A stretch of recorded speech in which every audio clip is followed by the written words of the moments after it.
I am about to book my Disney World vacation. I think, maybe.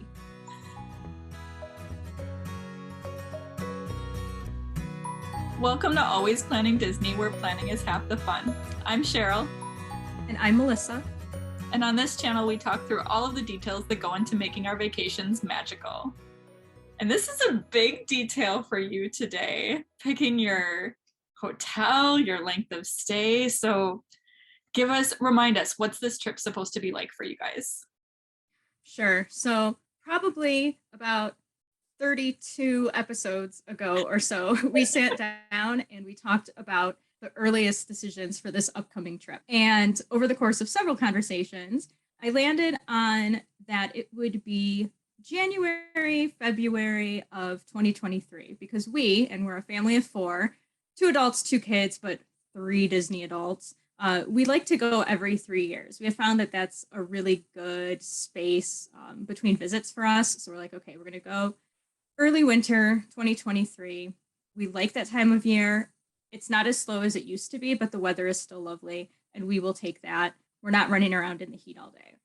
We had sort of decided for a normal week-long stay. We really wanted extra magic hours in the evening, and that led us to go deluxe. And the only way that I am paying for a deluxe resort is renting DVC points. And so we had another couple episodes of deep analysis on that, and Boardwalk was our winner. In order to rent points to stay at Boardwalk, I had to wait for our 11-month window to open, which is pretty much now, I believe. If we're going February, week-long stay, decided to rent points at the Boardwalk, family of 4. It all seemed really solid, and like, that's what we were going to do. But then had some things.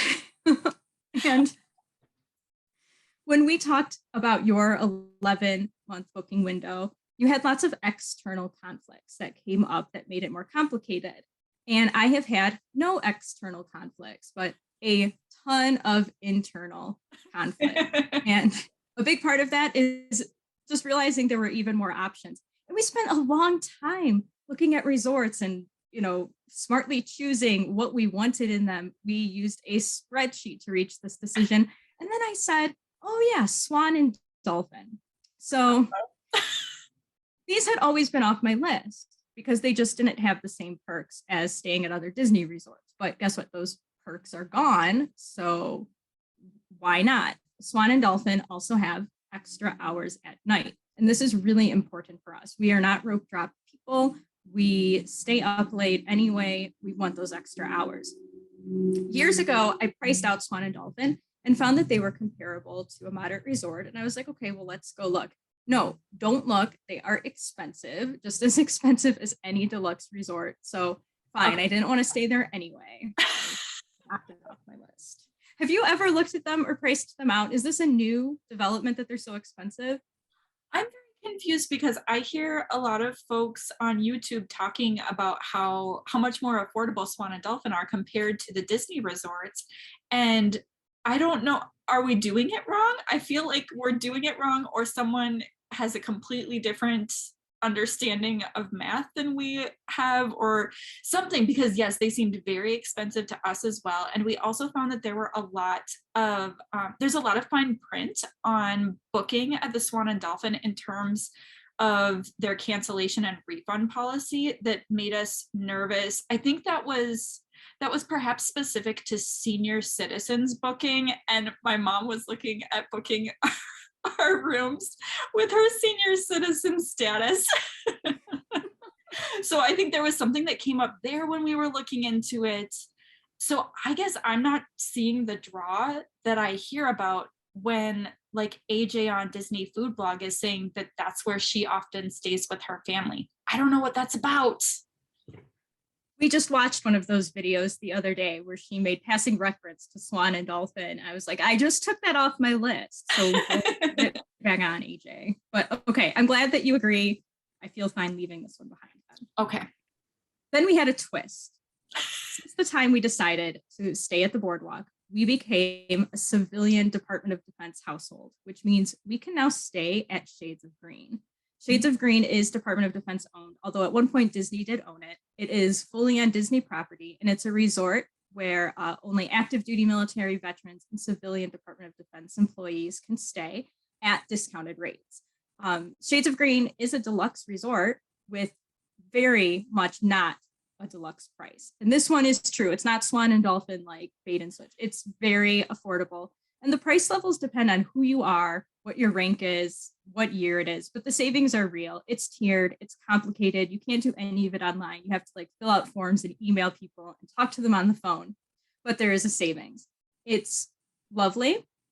And the pros for us are the same perks as the deluxe, which is what we wanted. We wanted those nighttime hours. They have very regular transportation. In fact, they tell you what time the buses will show up, like for months from now. You know the exact schedule. And much like other Disney resorts, it's every 15, 20 minutes. It's very reliable.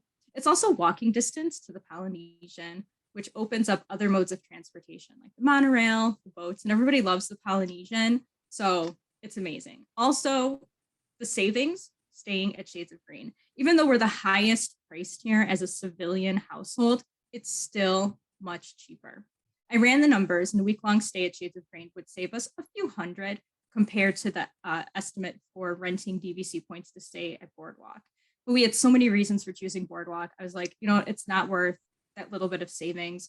We're just spending the extra money. And I felt okay because we can also get discounted park tickets from Shades of Green. This was an amazing discovery. And I had to ask the woman like 3 times to confirm that we could really get that discount.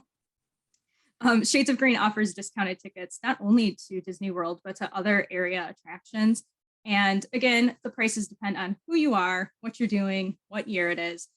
But the 2022 prices would save us about $500 for the week. Wow. And that's substantial enough that it more than covers the upgrade to stay at Boardwalk. And we're still coming out ahead. So I felt okay getting our tickets from Shades of Green, staying at Boardwalk. However, I'm a little bit of an anxious person, and I like to have things planned and guaranteed and lined up and like ready to go. And the tricky part is that I cannot purchase park tickets until October, which is only a few months before our trip. The savings could also be smaller because the prices change year to year. It's freaking me out a little bit, especially as a person who typically just contacts Disney and books everything through them. I'm going to have to like do some deep breathing from now until October when I have those tickets in hand. So we decided we're going to still do Boardwalk, DVC rental, 1 week, although the length and the days that week starts and ends are still up in the air. Okay. Getting our tickets to Shades of Green, even though it makes me sweat. So that ended up being our final decision for at least a little while.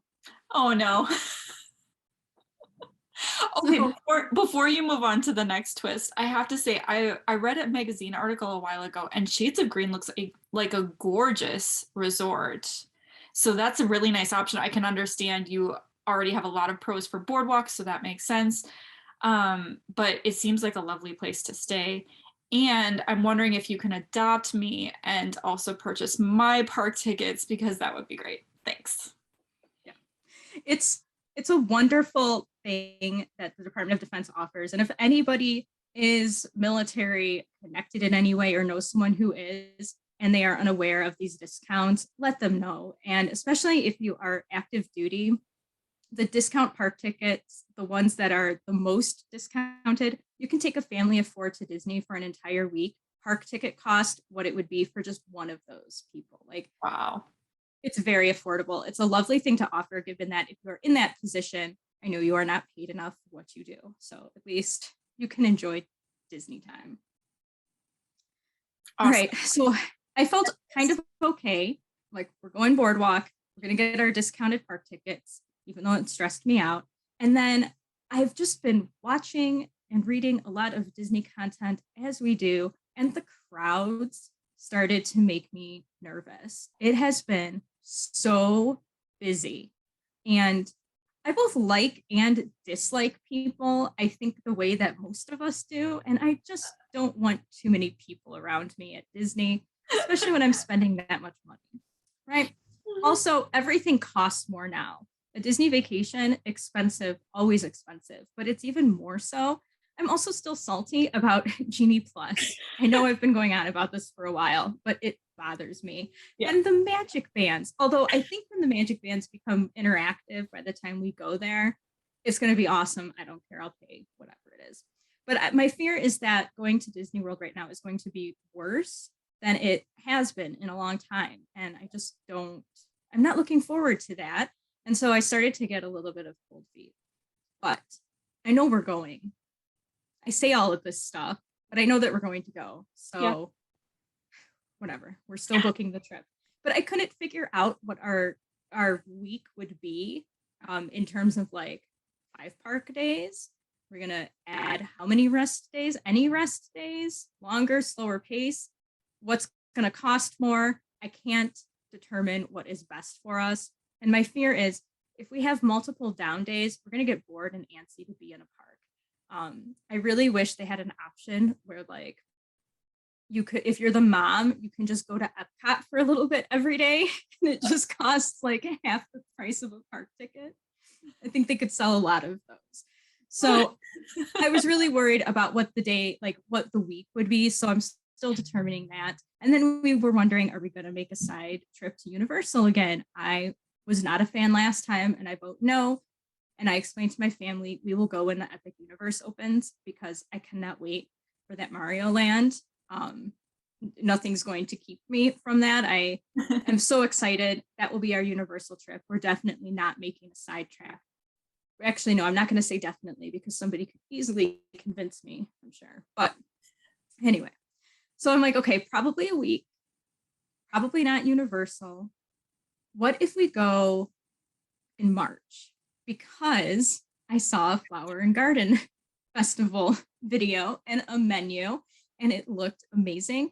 And we have saddled the festivals before where we were there for Festival of the Arts, but we got to see the topiaries go up. But we've never had the food. So I was like, well, maybe I have to look into March. So I've just been sitting here doing nothing except for confusing myself even more. And then I got worried that Disney's going to change everything and we're going to lose our extra hours at night, that they will take those away from me. So I've been pretty uncertain about this trip and I've been all tangled up in these feelings for a few weeks now. That's rough. And I think it's all completely understandable because we have seen so many changes. These crowds are so unpredictable. Like, who knows? Who knows what it's going to be like a year from now? It's really hard to say. And so you have to focus on the things that you can count on and control and make decisions based on that stuff. And then just kind of let some of it go. And that's where I've come down on the whole crowd thing is like, okay, I don't know if the crowds next year are going to be as insane as they have been this year in January and February. They may very well be. They may have kind of chilled out by then, and maybe people will have gotten their like post-pandemic trips out of their system a little bit. Maybe not. But I figure I can pay less money at that time of year. So then even if I'm experiencing Christmas level crowds, which I hate the idea of, I'm spending not Christmas level money on them. So like that's some sort of solace for me where at least I'm saving a little bit of money while I'm in equally crazy crowds. Yeah, I need you to remind me of these things because I have a hard time letting go of a lot of like the concern and my inability to control things like the crowds and Disney taking away my extra hours at night. Please don't do that. Okay. Disney. I kind of think they won't. I think they could potentially change what they're like. Like maybe they're on different nights of the week. We're seeing some Hollywood studios after hours, whatever, extended evening hours. That's the official name. But I think that they're still so new that Disney hasn't even really fully experimented with them yet. So it seems unlikely that they would take them away entirely so soon. They might just like mess with them in ways that we don't care for. Oh, I'm sure they will mess with them. So I had planned before we sat down to potentially have this trip booked and be done with it, but I haven't yet because that uncertainty is still, it's holding on a little bit, but here's where I am as of right now. I'm going to trust the math that led us to choose Boardwalk. I entered all of my factors into a spreadsheet and let it do the calculations, and Boardwalk was the winner. I'm also leaning on the fact that I know we have had lovely trips, 5 park days, 6 park days, and yes, even 3.5 park days. But that 5 to 6, it's a good number of days for us. Just do what we know works. That will be fine. Stay a week at Boardwalk. Go in February. We've always loved going in February and staying for a week. Like, Okay. I should feel good about that. I am going to look at all of the dates after the marathon, skipping around Princess Half Marathon. All of those are on the table. I'm going to price each one out, and we're just going to go with the cheapest one. With one caveat, not that I anticipate this happening, but you never know. There's like magic sometimes, right? It's Disney. If Polynesian or Beach Club is cheaper than Boardwalk, or if it's one of those times where it's kind of close, I would switch to one of those, especially Beach Club if it was later in February, because I would trust we could use the water park then. And Polynesian, just because, that's everybody likes that. I know. But I have a feeling that they will not be cheaper because there is no reason for them to be. But if the price happens to be lower, I could have a little twist at the end. Oh man, I'm going to be shocked if you wind up staying at a completely different resort after all of this back and forth, and you wind up not staying at Boardwalk or Shades of Green, but another resort entirely. Watch it happen. Well, you should know that periodically I will text you something completely out of the blue, not anything we've been planning at all, or something like, okay, listen, let's just go to Disneyland tomorrow for a couple days, with no mention of it before whatsoever. So I think sometimes when the anxiety and like the worry and about the plan hits me really hard, I just pick something completely random and end up doing that. Look, I'm just waiting to get a selfie from you in front of the Disneyland castle, and you haven't even told me that you booked the trip. Like, you just wait until you get there and you're like, hey, by the way, I'm in Disneyland. One of these days it'll happen. It is entirely possible. If the weather in Michigan irritates me or the bugs irritate me in summer, I threaten to go to Disneyland. A place I've never been to. Let's just note, I have never been to Disneyland, but in my mind, it is, I don't know where you go when things get rough. I think that makes perfect sense. And one of these days we probably will. Okay, well, I'm really excited to see where you land on this. Do you have a sense of how soon you might pull the trigger on it? I think I have to do it this week because my window is open and I don't want to miss it. That's true. All right, well, I'm excited to hear what you end up booking. Yeah, me too. Thanks so much for tuning in. What do you do when you start to second guess everything about your trip?